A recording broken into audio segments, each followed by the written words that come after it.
I have two brief questions I'd like to ask, if I may.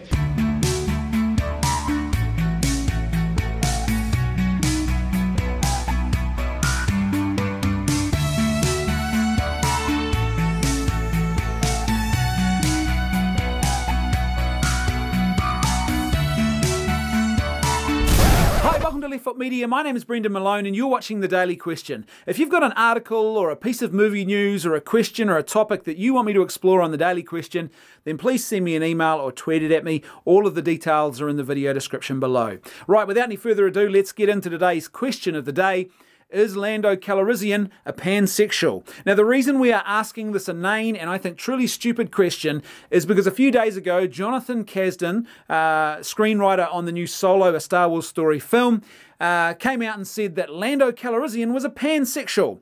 What's a pansexual, I hear you ask? Well, a pansexual is a bisexual who doesn't believe in the scientific reality of the fact that there are only two biological sexes, male and female. They separate things out and they believe that there are all sorts of genders and that basically, you know, you can effectively make up your own gender. It's all in your head what you actually believe you are. And so a pansexual is attracted to everybody. Okay?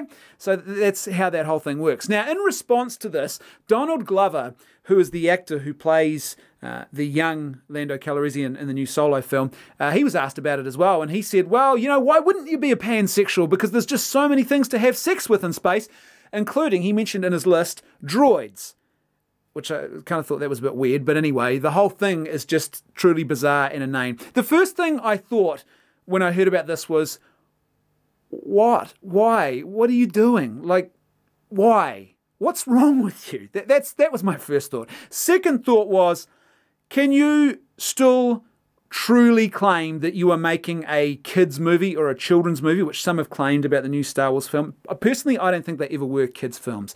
I think there was content that was more than just for children. I think they were always family films. But regardless, can you really truly claim that you are still making kids or family films if you are inserting pansexual characters into your space story and you are telling everyone in interviews that, yeah, sure, why wouldn't you have sex with anything that's in space?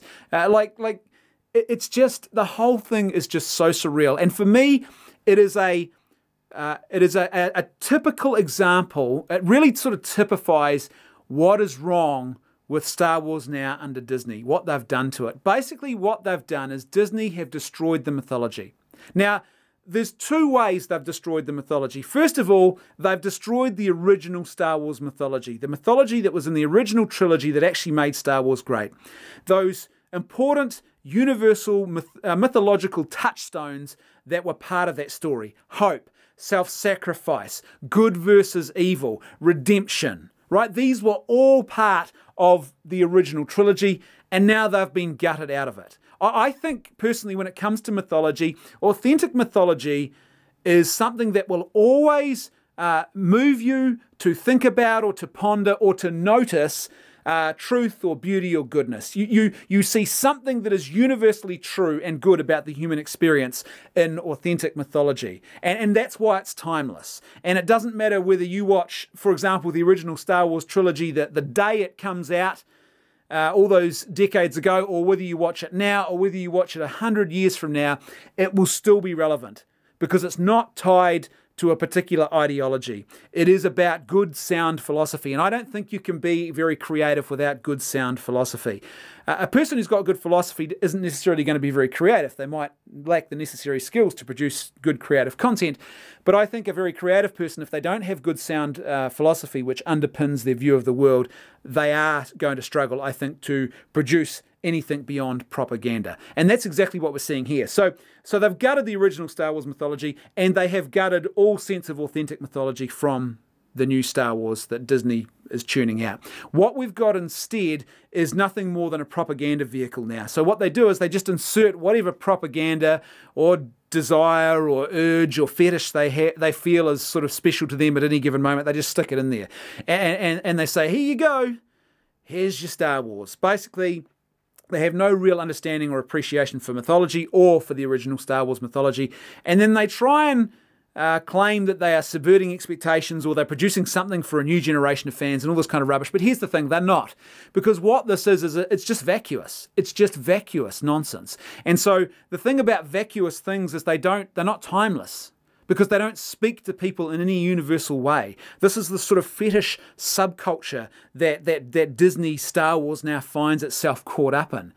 And it's just so very absurd. And like I said, I don't think you can claim anymore with any legitimacy that you're making children or family films when you're promoting this kind of stuff and then turning around and mocking and ridiculing any fans who say, what are you doing? What are you doing to the mythology? What are you doing to this franchise, to this once great story that crossed all sorts of cultural demographics precisely because it was universal and had these important mythological touchstones? They're all gone now. This is nothing more than a soapbox for whatever ideology Hollywood happens to feel most passionate about at any given moment. And because it's so vacuous, there's no real substance to it, there's no real philosophical depth or philosophical truth behind it, it just won't last. And I think that's a real tragedy, because Star Wars was something great. Now it looks like it's circling the drains of oblivion. Who knows, maybe it'll get saved by someone else, but in the meantime, things ain't looking too flash. The floor is now open. I'd love to hear your thoughts, so please let me know in the comment section below what you think. And if you like the content I'm creating and you'd like to see more of it, then please support me on Patreon. And don't forget, if you've got any topics or movie news or questions that you want me to explore on The Daily Question, send them to me. All the details are in the video description below. That's right, I can hear my theme music too. I'll see you tomorrow on The Daily Question. Thanks for watching.